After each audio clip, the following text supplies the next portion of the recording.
বীজের সংখ্যার আম পাতা লাগাতে হয়। শুনে নেবেন কথাগুলো। বৈশাখ মাসে বৃহস্পতিবার আপনার বাড়ির দরজায় বীজের সংখ্যা 7টা হতে পারে, 9টা হতে পারে, 11টা হতে পারে, 15টা হতে পারে। আপনি আমের শাখা কি দিয়ে? লাল সুতো দিয়ে দরজার সামনে শুভ চিহ্ন দিয়ে দেবেন, দুদিকে দিকে 15 দিন পর পর চেঞ্জ করবেন।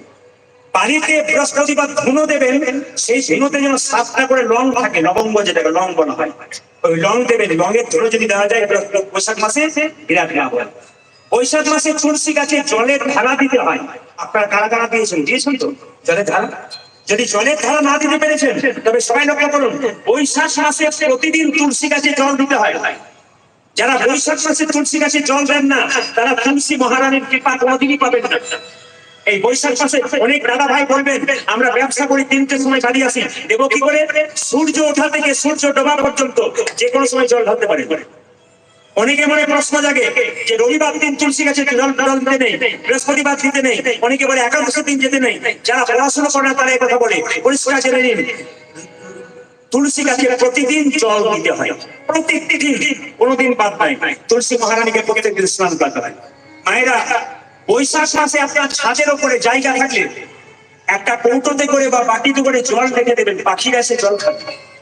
এই বৈশাখ মাসে বারোয়ারি যারা বড় বড় ব্যবসায়ী আমাদের দিকে, তারা নিজের ব্যবসা বাদ দিয়ে দরজাতে শরবত তৈরি করে দাঁড়িয়ে থাকে অতিথিকে দেবার জন্য। এই বৈশাখ মাসে কোনো বৈষ্ণব দরজায় এলে তাকে ঘোরাবেন না, তাকে সেবা করাবেন, বিরাট লাভ আছে। এই বৈশাখ মাসে আরো কিছু লাভ আছে আপনাদের বলে দিই। এই বৈশাখ মাসে বুদ্ধ পূর্ণিমা আছে। ক তারিখে? 28শে বৈশাখ, বুদ্ধ পূর্ণিমা। এই বুদ্ধ পূর্ণিমার দিনে মায়ের একটা কাজ করতে পারলে 100% আপনার বাড়িতে একটা বিরাট শুভ লাভ হবে। কি হবে? শাস্ত্র বলছে, আচার সংহিতা বলছে যে বৈশাখ মাসে যেদিন 28 তারিখে বুদ্ধ পূর্ণিমা, সেদিন মায়েরা বাড়িতে যে শিবলিঙ্গ থাকে কাঁচা দুধ দিয়ে আকন্দা ফুলের মালা করান, দেখবেন আপনার বিরাট লাভ আছে। আকন্দা ফুলের মালা। আর কি?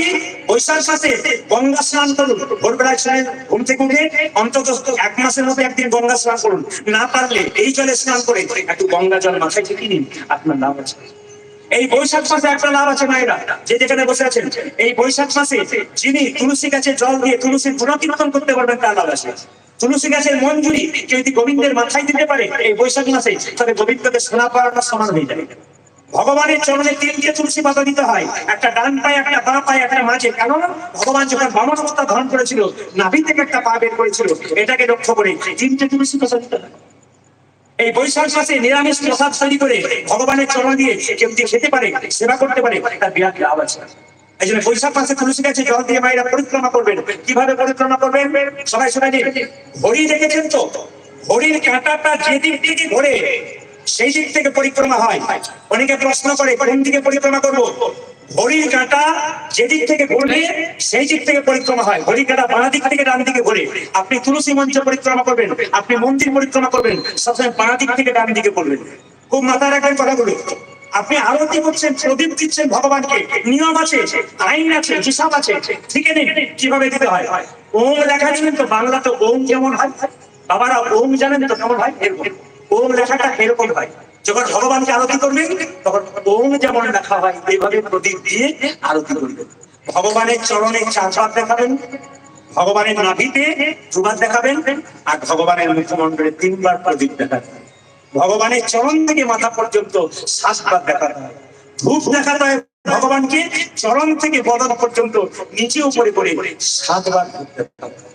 যদি এরকম ভাবে জীবনে কিছু করতে পারেন, ভগবানের সেবা করতে পারেন, ভগবান আপনার কৃপা করবেন। তুলসী গাছে জল দিয়ে পরিক্রমা করবেন আর এই গানটা গাইবেন। সবাই মিলে বলুন দেখছেন, নমো নমো তুলসী। সবাই নমো নমো তুলসী হাতি কৃষ্ণ প্রিয় শ্রী রাধা কৃষ্ণের সেবা পাবো এই অভিলাষ। নমো নমো তুলসী কৃষ্ণ প্রিয় শ্রী রাধা কৃষ্ণের সেবা পাবো এই অভিলাষ। নমো নমো তুলসী কৃষ্ণ প্রিয় শ্রী রাধা কৃষ্ণের সেবা পাবো এই অভিলাষ।